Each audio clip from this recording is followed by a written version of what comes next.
Hello दोस्तों, आज की इस वीडियो में हम लोग देखने वाले हैं यूपी बोर्ड 10th क्लास के स्टूडेंट्स के लिए उनकी पोइट्री का एक और शानदार पोइम जिसका नाम है फॉग और कंपोज्ड बाय कॉल सैंडबर्ग द्वारा ये क्या है कंपोज की गई है, लिखी गई है। और आज की इस वीडियो में हम लोग देखेंगे इसका Hindi explanation line by line, साथ ही साथ हम लोग बात करेंगे इसकी जो डिफ़िकल्ट वर्ड है उन पे भी बहुत अच्छे से बात करेंगे। फिर इसकी समरी कुल मिला के इस पोएम में क्या दिया गया है इस पर भी हम लोग बहुत अच्छे से बात करेंगे। उसके बाद हम लोग देखेंगे इसके सेंट्रल आइडिया, और सेंट्रल आइडिया देखने के बाद हम लोग देखेंगे इसके स्टेंजा वेज जो MCQ टाइप के जो क्वेश्चंस होते हैं उनकी हम लोग बहुत अच्छे से बात करने वाले हैं। तो यदि चैनल पर नए हैं तो चैनल को सब्सक्राइब कर दें, साथ ही साथ बेल आइकन भी दबा दें ताकि आपको आने वाली वीडियोज़ के नोटिफिकेशन भी टाइम टू टाइम मिलते रहें। और एक चीज़ आपको और बता दूं, यदि आपको पूरे कंप्लीट अगर नोट्स चाहिए तो हमारा एक व्हाट्सअप ग्रुप है, आप उससे जुड़ जाइएगा, आपको वहाँ पे ये सारी चीज़ें मिल जाएंगी। तो सारा ये PDF आपको इनका मिल जाएगा, तो अच्छे से आप इनको याद कर पाएंगे। तो आइए शुरुआत करते हैं इस पोएम की। तो कोई पोएम में देखिए कुल मिला के क्या बताने का प्रयास कर रहे हैं, देखिएगा। आइए पहले इसका अर्थ देख लेते हैं लाइन बाई लाइन। तो जैसा कि आपको दिखाई दे रहा है, the fog comes on little cat feet, यानी कोहरा आता है जैसे बिल्ली अपने नन्हे पैरों पर चलकर आती है। मतलब जो है कोहरा ठीक वैसे ही आता है, मतलब यहाँ पे जो कोहरा है उसको बिल्ली से जो है तुलना की गई है। तो कोहरा वैसे ही आता है जैसे बिल्ली अपने नन्हे नन्हे पैरों से आती है। मतलब लिटिल कैट यानी छोटे छोटे मतलब नन्हे नन्हे पैरों से जैसे बिल्ली आती है, ठीक उसी प्रकार क्या आता है, कोहरा आता है। आगे देखिएगा, आगे इसमें है it's looking over harbour and city on silent हॉन्चिच। इसका मतलब ये है कि ये नज़र मतलब जो है नज़र दौड़ता है बंदरगाह और शहर के ऊपर। ये कहाँ पे नज़र दौड़ाता है, मतलब बंदरगाहों पर, बंदरगाह जहाँ पे जहाज़ वगैरह रुकते हैं वहाँ पे, और शहर के ऊपर। ठीक है, आगे देखिएगा यहाँ पे, और आगे हमारा है इसमें एंड दे मूव्स ऑन, और क्या करता है चुपचाप अपने नितांबों पर बैठकर फिर आगे की ओर क्या कर जाता है, वो बढ़ जाता है। तो कुल मिला के इस स्टेंजा का लाइन वाइज ये अर्थ निकलता है। अगर आपको ऐसे समझ में नहीं आया हो तो और हम इसको बहुत अच्छे से कर देते हैं। यहाँ पे देखिएगा, कभी ये कहता है कि धुंध जो है छोटी बिल्ली के कदमों पर आती है, यानी कभी यहाँ पे कहने का प्रयास है, जो यहाँ पे कवि हैं वो कहते हैं कि धुंध जो छोटी बिल्ली के कदमों पर आती है, अर्थात ये बिल्ली के जैसे दबे पाँव मतलब आता है। ये कोहरा जो है जैसे बिल्ली दबा के पैर आती है, ठीक उसी प्रकार कोहरा आता है। और उसके बाद देखिएगा वह घुटने मोड़ कर बैठ कर बंदरगाह व शहर को जो है निहारता है, मतलब उसको क्या करता है, देखता रहता है बंदरगाह पर, और बस शहर पर जो है वो छा जाता है। ये कोहरा जो है वो क्या कर जाता है, छा जाता है, फिर आगे बढ़ता है और फैल जाता है।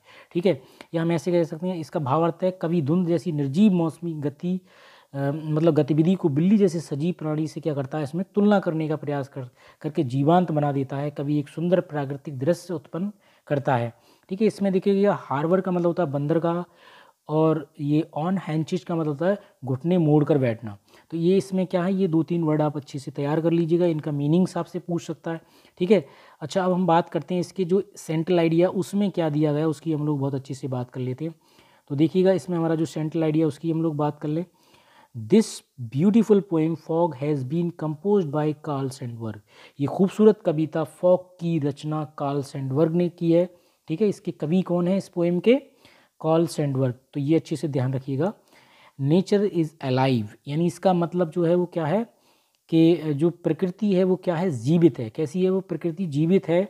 The poet compare the movement of the fog to the movement of cat. अब यहाँ पे क्या है कि जो कवि है कोहरे की गति की तुलना बिल्ली की गति से करता है। यानी जैसे बिल्ली की जो गति है और कोहरे की जो गति है, उन दोनों से क्या काम करता है, उनकी मतलब बिल्ली से कोहरे की तुलना जो है बिल्ली की गति से जो वो करता है। आगे देखिएगा, the fog comes silently like a cat on its little feet. अब यहाँ पे क्या, कोहरा चुपचाप बिल्ली की तरह अपने नन्हे पैरों पर जो है वो आता है। किस पे आता है, वो नन्हे पैरों से जो है वो आता है। आगे देखिएगा, it doesn't make any noise, और ये कोई भी मतलब जो शोर शराबा नहीं करता। आफ्टर कमिंग, और आने के बाद, it sits looking over the city and harbour. अभी क्या काम करता है कि मतलब आने के बाद ये शहर और बंदरगाह पर जो है देख मतलब जो बंदरगाह को देखकर मतलब बैठता है, क्या करता है, बैठता है। इट एट लास्ट, और अंत में, it goes away silently like a cat, और अंत में ये बिल्ली की तरह चुपचाप जो है चला जाता है, क्या होता है, चुपचाप जो चली जाती है, चला जाता है, कोहरा जो है इस तरीके से। ठीक है, तो ये इसका हमारा सेंट्रल आइडिया हो गया। अब हम बात करेंगे इसके स्टेंजा बेस्ड जो क्वेश्चन आंसर है उनकी हम लोग बात करेंगे। तो आइए हम लोग देखते हैं, ये हमारा स्टेंजा रहा। ठीक है, यानी the fog on little cat feet it's looking, ये सब पूरा हमारा सेंट्रल है, जो मतलब जो हमारा स्टेंजा है, जो हमने अच्छे से देखा। अब इसके जो पहला जो इसका MCQ आई, हम लोग उसकी बात कर लेते हैं। तो इसमें जैसे पूछा जाता है, name the poet of the name the poet of the poem fog. तो इसका जो मतलब आपको बताना है कि इसकी पोइट कौन है। तो इसका जो राइट आंसर हमारा होगा वो होगा कार्ल सैंडबर्ग। तो राइट आंसर है। इस पर क्लिक भी आपको लग रहा है ग्रीन कलर का, तो अच्छे से देख सकते हैं। ठीक है, यदि दोस्तों अगर आपको ये वीडियो पसंद आ रहा है तो प्लीज़ चैनल को सब्सक्राइब भी कर दें, साथ ही साथ बेल आइकन भी दबा दें, ताकि आने वाली वीडियोज़ की नोटिफिकेशन भी आती रहें आपके पास, और शेयर भी कर दें वीडियो को। अगला है, देखिएगा, what has the poet compare to the fog with, यानी यहाँ पे बताना है कि कभी जो है वो किसके साथ जो है कंपेयर करता है। तो वो यहाँ पे कैट है, बिल्ली के साथ। तो बी इज करेक्ट आंसर हो जाएगा इसका। अच्छा, अगला हमारा जो क्वेश्चन है उसकी हम लोग बात कर लें। Where does the fog arrive, यानी कहाँ पे आता है। तो वो सिटी और हार्वर्ड दोनों पे आता है। तो इसका जो राइट आंसर होगा वो होगा डी, यानी पहला और दूसरा जो है, तो इसका डी आंसर हमारा क्या है, करेक्ट है। ठीक है, दोनों पे आता है, ये भी दोनों करेक्ट है।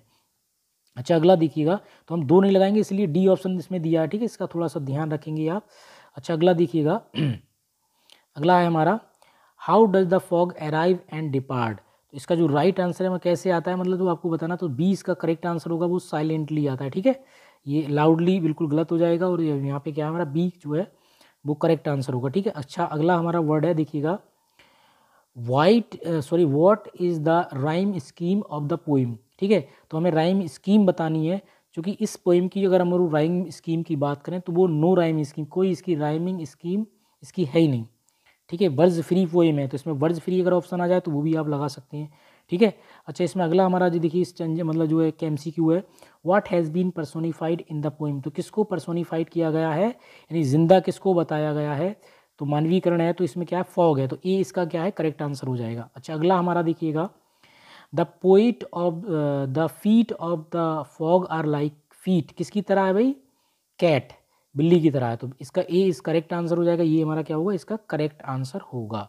अच्छा, हम बात करते हैं इसमें अपने अगले क्वेश्चन की। तो अगला हमारा क्वेश्चन है, what does the fog do while it looks over the city and the harbour. तो इसका जो राइट आंसर होगा वो होगा सिट्स। ठीक है, तो ए इज करेक्ट आंसर होगा। अच्छा, हम बात करते हैं इसमें अपने अगले क्वेश्चन की। तो after sitting the fog moves on, क्या करता है वो, बैठने के बाद मूव्स कर जाता है, चला जाता है। तो इसका सी इज करेक्ट आंसर होगा। अच्छा, हम बात करते हैं इसमें अपने 10 नंबर क्वेश्चन की। What is the rhyming scheme of the poem fog. तो आपको नो लगाना, ये दोबारा से हमारा क्वेश्चन आ गया। ठीक है, अगला देखेंगे, द मीनिंग ऑफ द हार्वर्स का मीनिंग क्या है। तो वो है पॉट। पॉट का मतलब क्या होता है, बंदरगाह से होता है। तो ये देखिएगा, इसका सी इज करेक्ट आंसर है। तो अच्छे से देख लीजिएगा। तो डियर स्टूडेंट्स, आपको ये वीडियो कैसा लगा। यदि आपको ये वीडियो अच्छा लगा हो तो प्लीज़ चैनल को सब्सक्राइब भी कर दें, साथ ही साथ बेल आइकन भी दबा दें, ताकि आपको आने वाली वीडियोज़ की नोटिफिकेशन भी टाइम टू टाइम मिलती